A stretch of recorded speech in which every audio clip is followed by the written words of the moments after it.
Hey everyone, welcome back to another episode of Acquisitions Anonymous. I am Bill D'Alessandro, one of your hosts, and this week Mills Snell and Michael Girdley and I talk about a business all three of us actually liked. I hope you're sitting down for this one.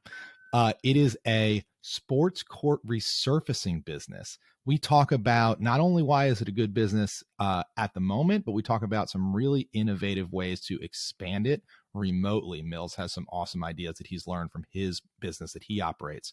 So I hope you enjoy this episode. But first, I would really, really like it if you guys would go on wherever your podcasts are sold and leave us a review. I hope it's 5 stars. We are the internet's #1 podcast discussing buying, selling, and operating small businesses.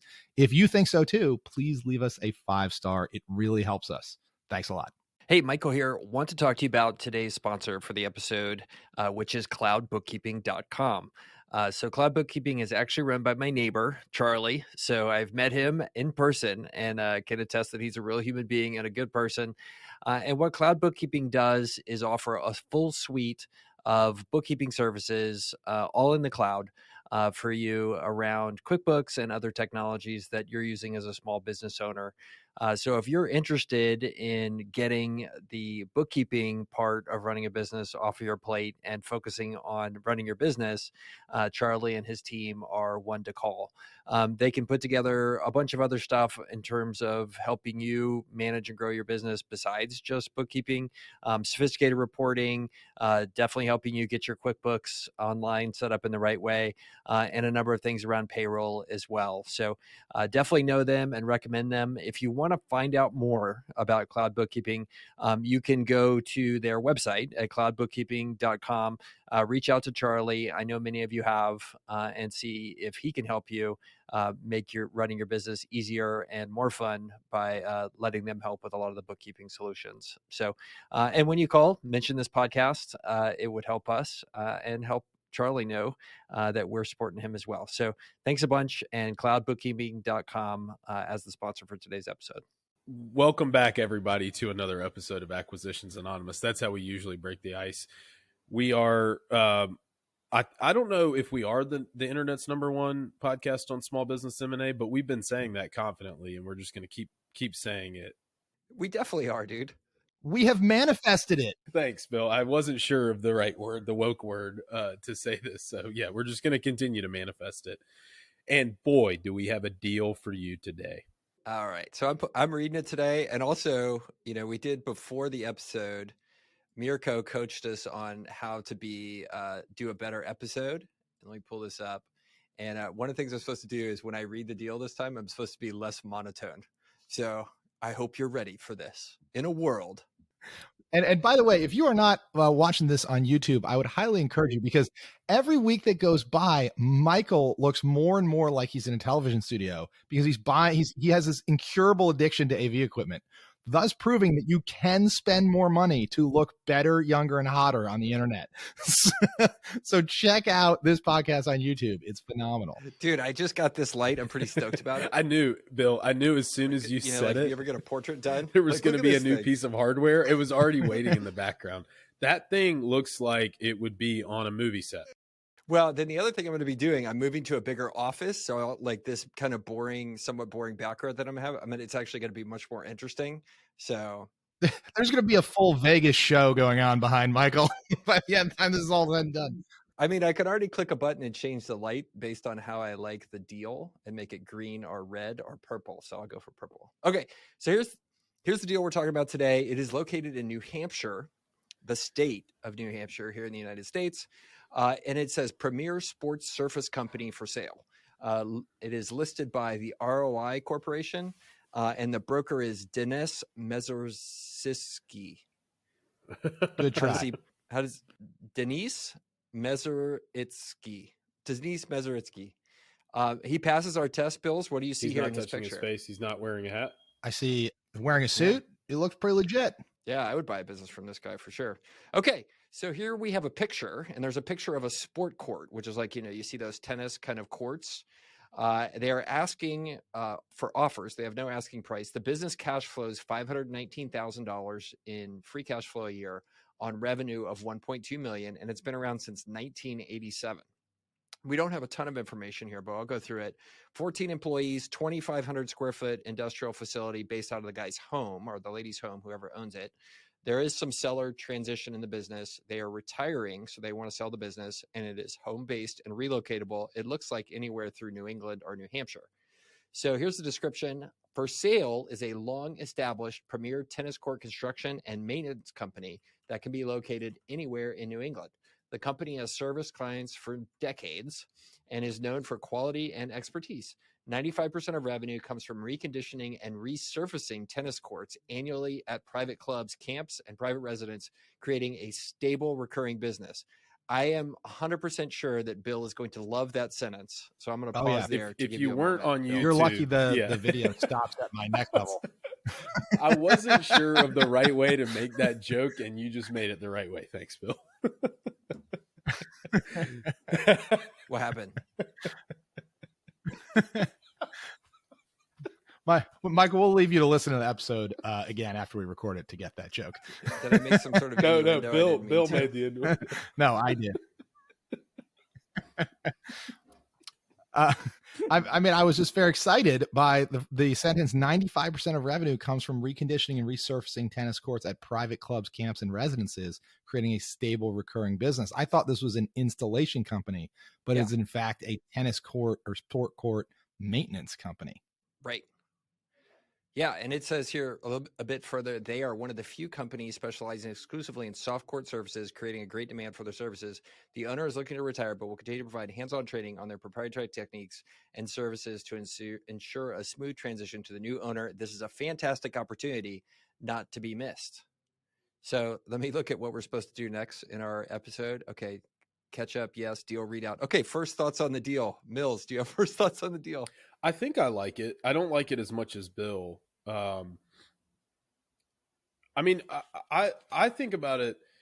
I think about it in terms of how frequently does this have to happen, and how many tennis courts are there out there that, you know, are willing to probably pay for this. And is there a point where you kind of reach a certain level of saturation? They say that anywhere in New England, and so that makes me think they probably do travel extensively to do this. The thing I like about this type of business, and then I'll let Bill just really go off on why he likes it, is that it appears to be very technically difficult to do this. Like, no HOA is like, yeah, we'll redo our own tennis court. But at the end of the day, it's probably the same, like 5 to 10 different products, and you apply them the same way every time. You pressure wash the tennis courts, you know, you roll this stuff out, you seal the cracks, and you repaint the lines. Like, it has the appearance of technical difficulty, but it's really not that technically difficult. I love those types of businesses. Yep. Hard enough that you won't do it yourself, but not so hard that you can't train a new employee to do it pretty quick. There are a surprisingly large number of tennis courts in New Hampshire. My wife is learning tennis, so she'll be like, take me out to the tennis courts. We've been spending time in New Hampshire in the summer some, and there are a lot of tennis courts. Every school has them. Every park has them. So I like that aspect of it. Like, there's actually a bigger TAM than what you think. I think for a business. How like much this, do you Mills. think somebody pays? Yeah, I think it's culturally big in the Northeast, right? I don't know. I mean, it depends on how big it is. Like, some of these places have, you know, like if it's a private club or a playground or something like that, like they could have 4 or 5 courts, I would think, or more. Like, it could be a couple grand. I would think. I think their average order value is probably like $2,000 to $3,000 a court, if I had to guess. Oh, I bet you it costs a lot more to resurface a tennis court than that. Yeah, it depends if this is like annual maintenance or like every 5 years it's got to be redone. If it's every 5 years it's got to be redone, it's tens of thousands. I don't think so. I mean, now I don't think they're going out there with like, you know, like an abrasive piece of equipment and like a sander, and they're scraping this whole thing down. I think they are probably pressure washing it, taking a leaf blower, blowing it all off, drying it off, and then like with a paint roller, they're rolling on some, you know, really specific type of surface application that, you know, is grippy and non-slip and, you know, seals back the concrete that's there. And then they're maybe treating any cracks. Maybe it's twice what I said, but I don't think it's tens of thousands of dollars. The national average range to resurface a tennis court is $8,000 to $12,000. Resurfacing is a two-phase process. The first phase repairs the damage to the court, and in some cases, the problems that led to the damage. So if there's roots underneath or whatever, or cracks. And then the second phase involves installing the new top surface and restoring your tennis court to its optimal condition. And typically it's done every 4 to 8 years. And at the very low end, you could super cheap your way through a clay tennis court for $3,600. On the high end, resurfacing an asphalt tennis court is hold your wallet, $20,000. Interesting. Ooh. All right. Expensive. I'm into it. So let's talk about the elephant in the room with this deal. You have to move to New Hampshire and spend your summers resurfacing tennis courts and your winters waiting for the summer to come. I mean, do you? There's 14 employees on this thing, right? Oh, you're not the one doing the surfacing the tennis courts, but this seems like the size where the owner is definitely doing the estimating and selling. I mean, is there any other situation going on here, or do you think, is this big enough that the owner can actually outsource some of that or have an employee doing bidding and stuff like that for them? I mean, as you said, Michael, like, I don't think it's that complicated. I think you could probably train someone to estimate these, and, you know, maybe you review, he takes pictures when he estimates and he sends you the estimate and the photos, and you say, yeah, it seems reasonable, right? And you make sure that they don't miss anything insanely wrong. There's $500,000 of cash flow here. Like, you could easily, and 14 employees, one of these could easily be a $75,000 a year estimator. I mean, Mills, you employ estimators, yeah, right? I would say 100% chance that the current owner is doing the estimating, and there is a pretty high degree of certainty that you could train an estimator to do this. One thing about this type of business that I really, really like is that you can get on Google Maps and you can see the tennis courts, and you can probably tell, like, we have this in roofing. You just look at the building on a satellite image and you can tell, like, if the roof is less than 5 years old or if it's more than 20 years old. And that is like a very, very useful and dangerous tool. You could probably honestly empower your customer to send you pictures. You do a takeoff aerially and measure it, and you can estimate, like, you know, from a distance. You could probably estimate remotely in this type of thing. Remote estimate. Cool. Super. And I bet the existing guy is not doing that. No, if I just had to guess. You know, I mean, in New Hampshire, have you guys spent much time in New Hampshire? None. Not a ton. It's not bad. It's a little weird. Well, there go 8% of our like, listeners. Thanks, it's Michael. like weird. 1%. Well, like, you know, we spent a lot of time near Lake Winnipesaukee. Have you guys heard of Lake Winnipesaukee? Yeah. Yeah. It's this enormous inland lake. And, you know, my kids have for years went to camp there, and like Adam Sandler and Taylor Swift and all these people have houses there. And then at the other end of the spectrum, there's like biker rallies, like literally where they have like bike week around this area. And it's just like the most bizarre mixture of people, everybody from top tier wealthy people all the way down to just like, you know, bikers. So, I'm gonna get a little out over my skis here, which is always fun. But what cracks me up about this part of the country is you have Vermont, like spooning New Hampshire, right? And Vermont is like the most hippie, crunchy, like, you know, Birkenstocks and hairy armpits, you know, culture in America, maybe, right? Subarus. Michael, don't you drive a Subaru? Stickers on every single one, right? Dude, Michael, I do.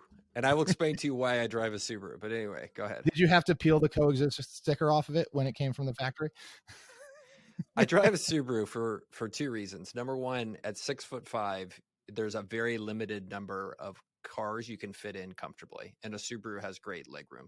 Number two, the thing I hate doing the most, like I like going to the dentist more than I like dealing with car salesmen and buying a car. So I wanted to buy the car that has the least likelihood of exploding, and I have to go buy another car again because I want to drive a car for 6 or 7 years, because I never want to talk to a car salesman or a car dealer because it's just the worst thing in life.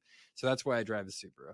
Number three benefit of driving a Subaru: when you arrive anywhere, no one assumes you own a successful business. I went to like a very high-powered meeting once, which sometimes people invite me to, and like one of my buddies saw me driving up, and he and the other guy were like in these ridiculous like Audi A14s or something, like $150,000 cars. And like I drive up, and my buddy's like, "Oh, Girdley, just dropped the kids off at soccer practice on the way over." It's like, I'm such a loser. Well, we learned something new about Michael today. But what I was going to say is, so you have Michael's home state, Vermont, where, everybody drives Subarus and wears Birkenstocks. And then right next door, you have New Hampshire, where the state motto is literally live free or die. And it's like this like weird libertarian, get off my lawn, the state flag, like a don't tread on me situation. Also, I have no idea. They're like, so like live free or die. New Hampshire is spooning you like ultra liberal Vermont. And it's just so strange to me up there. Yeah. Yeah, I mean, and that's part of the deal with this business, right? Like, it's at a size where you need to probably be an owner operator. It runs out of this person's house. Probably most of your staff lives nearby. So, like, this is not like we've looked at some other stuff where you could live anywhere. Like, that's part of the trade-off here, and probably why it'll be reasonably priced is you're going to have to be comfortable with living in that area, running a business this size, and it'll probably always be this size. Well, there's nothing wrong with that. It's just part of the cost of a business, just like the price. You mentioned, Michael. Okay, let me say why I really like this. One. So you're right, Michael. Like, this business around since 1987, is run from a guy's house since 1987. It is like, this is not the thing that you switch. Like, you have your guy that resurfaces your sport court, right? And he does it every year. And unless he like doesn't come or dies or, ruins it, you're calling him again next year, right? And there's a maintenance schedule, and he can have a CRM where he's going to call you and go, hey, it's time to resurface your tennis court.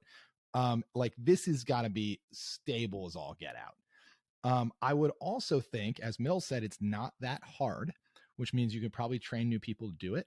It's also asset light, I would think. I mean, how much does it cost to buy a tennis court resurfacer, right? And as Mills said, it is appraisable potentially aerially. You could expand the crap out of this thing from your house, right? Like, yeah, there's only so many tennis courts. Let's say they're perfectly 100% penetrated in the part of New Hampshire, Vermont, or wherever they are. They have every tennis court. Just start hiring crews and buying them resurfacers for $5,000 or whatever it costs, and start calling and taking business. I think you could expand this thing like crazy. Cut your guys in, cut your estimators in and your guys in on the profit of the jobs, and like scale the crap out of this thing. Is this going to be the first you don't have Acquisitions Anonymous deal that we actually do? Yeah, let's buy this thing. I freaking love it. Who's going to do all the? Okay, let me ask you the Girdley question. Who's going to do all the work? You're going to do it in the Subaru. You're going out there in the Subaru. What? I don't want to. Oh man, there's no way Mrs. Girdley's getting anywhere near a place with snow 9 months a year. You made that point, Michael, and it's super important. I mean, this type of business in this part of the world is highly seasonal. These tennis courts are all outdoor. I don't think any of them are covered, and there's going to be probably 8 months of the year, 9 months of the year that you can't do this work. I think that in certain parts of the world and in certain cities where it's like tourist based, that actually works really well for your employees. Like, if it can be something counter cyclical, like they work, at the ski slopes on season, and then they come work for you off season, like that could work super well. But you just need to be aware of the seasonality and the cyclicality. Roofing is that way too. Like, we have 12 months of roofing weather here in South Carolina, but a lot of other roofing contractors have like 6, 8. Yeah, I think you look at the biggest hassle you're going to have owning this business, and it's definitely going to be staffing, like 100%. Like, that's the thing I'd be scared about. And it's not like there's a deep pool you're most likely choosing from here.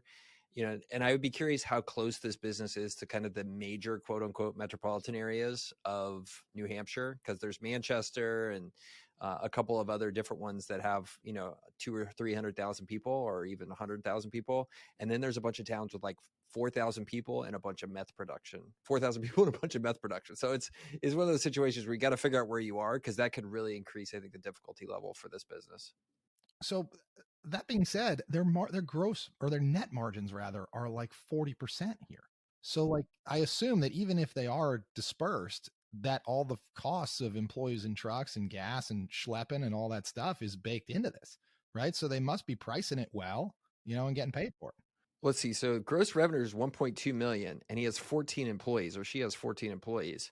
So what do we think of an employee is fully laden here? Well, I don't know, 50 to that would be on an annual basis. I don't think these people they're full time, right? No, I don't think they're all full time. I think they're seasonal. So yeah, they may be making bank for 3 or 4 months, but I don't think they're paying payroll 12 months out of the year for all these people. So I think Mills is right, because this business has, just by basic math, $720,000 of total cost between revenue and cash flow. If you assume all of the total cost is employees, that's $51,000 a year per employee, which doesn't leave you any room for chemicals or gas or any of that stuff. So this is definitely seasonal, partial year. And there's a 0.0% chance the owner's comp for the work they're doing to estimate and all that kind of stuff is deducted from that cash flow number. That's a seller's discretionary earning number. So you got to, if you're going to be hiring some staff to make your life better than their life is, you're going to be hitting your margins again. But that's still, I mean, it's good. So, okay. All right. So what are we going to do? We're going to go find somebody to go up there and buy this business at 2 times earnings. And yeah. So what do you think you got to pay for this business, right? $1 million, $1.5 million? There's got to be some seller financing on the table as well. You could get an SBA loan for this for sure. It's been around since 1987, assuming they have consistent profit. Mm-hmm. So you probably, $200,000 to $400,000 cash down tops, plus a note. Now, that being said, we just described how asset light it is, how it can be remotely estimated, how in theory you could probably train up folks pretty quick. Is there a buy versus build conversation here? Like, can you just go, I don't know, compete with this guy, or just do this? Hey, this is a cool business model. Let's do it in my area. Yeah, I think you definitely could. Usually I'm the one who's like, yeah, just copy it. How hard could it be? But like, I think it'd be kind of What hard. about it? Like, really? Like Why? They have relationships, like Bill talked about. Number one, relationships with all the recurring buyers. I think you have to dislodge them. You have to go learn how to do this type of resurfacing. So you need to go spend a year or two working in one of these businesses to learn how it works. You have to go get your first clients, and you have to go figure out how you're going to then transition from owner operator to figuring out how to hire crews and manage those. So you have to locate those people. So, all of that, if I have to do all of that, or I get to buy this business at 2.5 times cash flow with some seller financing, I choose the shortcut route. So I know that's very ungirdly, but like, that stuff's a pain in the butt. Like, I don't want to do that stuff. Like, it's better to throw money at the problem. I take the opposite approach on this. And I think we're usually reversed, Michael, because I don't really like building things from scratch. But I think when you say I think it takes 1 to 2 years to learn this, I think it takes like 1 to 2 months to learn this. It's not technically involved at all. I don't even think there's like specific heavy equipment that's associated with it, or even like small engine equipment associated with this. And I think you could dislodge the heck out of this, because you just go and, you have somebody, scrape a bunch of map data and find the tennis courts. And then you cross-reference that with the, ownership information, and you start just some massive outreach campaign. That's not my cup of tea, and I don't do that in my business right now, but we know plenty of people who do, right? It's not a secret sauce to build a direct outreach campaign to, HOAs or municipalities or, the Parks and Rec or whatever. All right. I think we should wrap this one up. But I would say, let me call an audible on this, and let's do something we've never done before. If you are a searcher or a prospective operator, you're going to listen to this show, and you want to move to New Hampshire and do this business, I think we have the core makings of an investor group for you right here. And we'll see what we can do for you. So we are taking applications to go do this. First thing we'll ask you to do is call this broker and get some more details on it. So then we can go from there. I do like it enough, because I mean, to Bill's point, I think you could say, hey, look, I want to do the same thing in Texas, whether you buy this or you compete. I think you could say, hey, is there a market for this in Texas? Let's figure out how many tennis courts there are. And I think you could easily jump into a totally different market that is, 12 months out of the year available for work. I'm like very interested in this. I think it's cool. All right. Help us answer the who's going to do the work question. We'll go from there. So Girdley even lend you his Subaru. All right. Let's wrap it up. Mills, take us out. So thanks again to CloudBookkeeping for helping helping us entertain ourselves looking at this tennis court resurfacing deal. We actually really like it. And you know what? I'll go ahead. I'll put a flag down. If we buy this, CloudBookkeeping is doing the bookkeeping work. Absolutely. Absolutely. CloudBookkeeping, one of the longest running podcast sponsors of the pod also. So thank you guys. They're good people over there. Everything I hear from listeners of the pod who become customers, all super positive, really good. So give them a call, cloudbookkeeping.com. Thanks, guys. We'll see you next week.